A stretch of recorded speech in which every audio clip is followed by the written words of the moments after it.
महाभारत में जब अर्जुन के सामने कर्ण की हार हुई तो टूटे रथ के पहिए के पास खड़े होकर, धूल और खून से लथपथ होकर, थकान में टूटकर और आंखों में पीड़ा लेकर उसने भगवान श्री कृष्ण से यह सवाल पूछा कि भगवान, मेरा क्या कसूर था?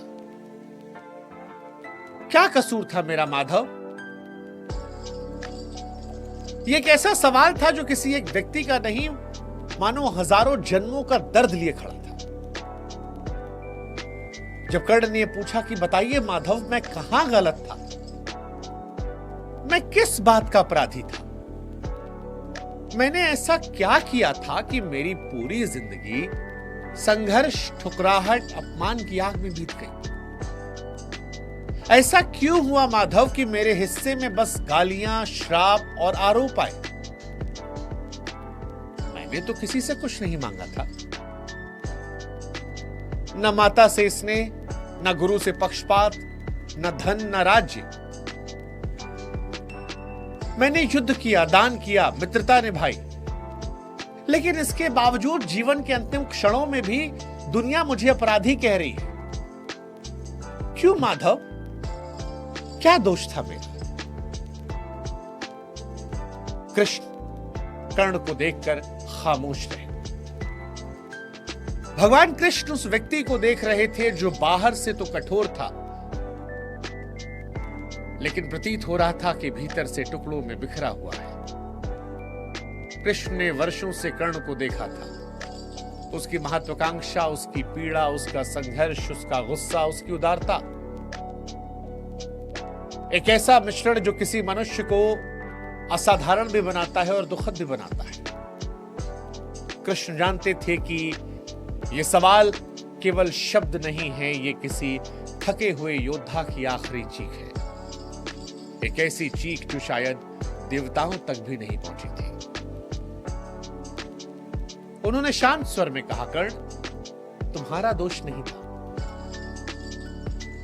पर चुनाव तुम्हारे थे और मनुष्य अपने चुनावों से ही अपने काम करता है। भगवान श्री कृष्ण ने जैसे ही ये कहा, कर्ण की आंखें भर आई। कर्ण रोते हुए हंसा और कहा, कौन से चुनाव माधव?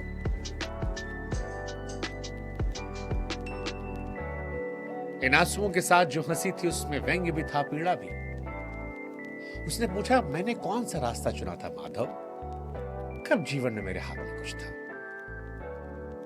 मैं जन्मा तो अवैध संतान की तरह। जिस मां की गोद में होना था, उस मां ने समाज के डर से मुझे पानी में बहा दिया।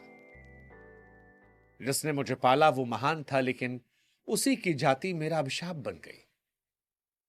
जब मैं दुनिया के सामने खड़ा हुआ तो मेरे कौशल से पहले मेरे खून की जांच हुई। मैं राजसी था पर रथ चलाने वाला कहलाया। मैं क्षत्रिय का पुत्र था पर सूत का बेटा बना दिया गया।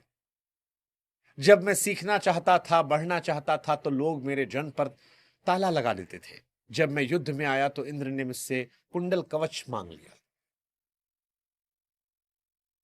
अर्जुन के रथ पर हनुमान जी बैठे थे और टूटे हुए रथ पर मेरा वध करने अर्जुन चल पड़ा। आप बताइए, कहां था मेरे पास चुनाव?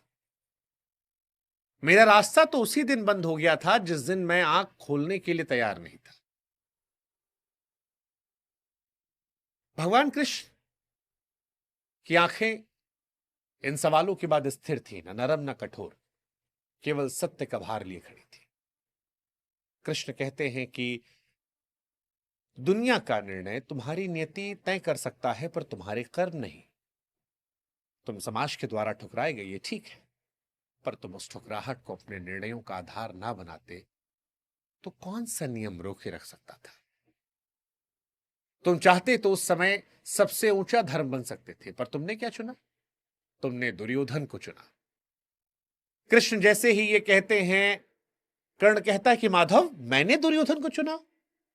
नहीं माधव, मैंने नहीं, दुर्योधन ने चुना। वो एकमात्र था जिसने मुझे मेरे जन्म से परे देखा।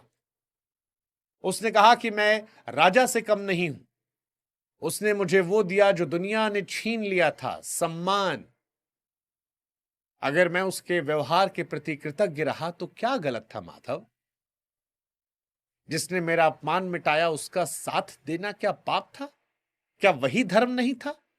भगवान कृष्ण का स्वर अभी कठोर नहीं था, पर एक स्पष्टता से उन्होंने कहा, कर्ण, ऋण चुकाना गलत नहीं, लेकिन ऋण ने तुम्हें अंधा कर दिया। दुर्योधन ने तुम्हें सम्मान नहीं दिया, उसने तुम्हारी पीड़ा को हथियार बनाया, तुम्हारी असुरक्षाओं को समझा और ढाल बना लिया। तुम उसके मित्र नहीं थे, उसकी महत्वाकांक्षा का सबसे तेज तीर थे। वो जानता था कि तुम महान हो, वो जानता था कि तुम्हें बस मान्यता चाहिए, और उसने उसी भूख में अपनी मुहर लगा दी।